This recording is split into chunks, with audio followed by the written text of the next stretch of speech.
मुंबई महानगरपालिकेच्या निवडणुकांच्या पार्श्वभूमीवर मनसे अध्यक्ष राज ठाकरे हे पूर्णपणे ॲक्शन मोडवर आलेले पाहायला मिळत आहे।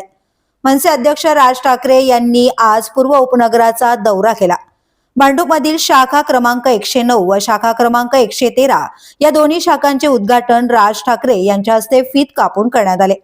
या शाखांच्या माध्यमातून आगामी मुंबई महानगरपालिका निवडणुकांच्या काळात थेट मतदारांपर्यंत पोहोचण्याचा मनसेचा प्रयत्न असणार आहे। भांडूप पश्चिम मध्ये राज ठाकरे यांचं आगमन होताच मनसे कार्यकर्ते, पदाधिकारी आणि समर्थकांकडून त्यांचं जंगी स्वागत करण्यात आलं।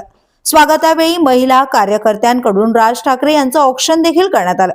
यावेळी परिसरात मनसे कार्यकर्ते आणि चाहत्यांमध्ये प्रचंड उत्साह पाहायला मिळाला।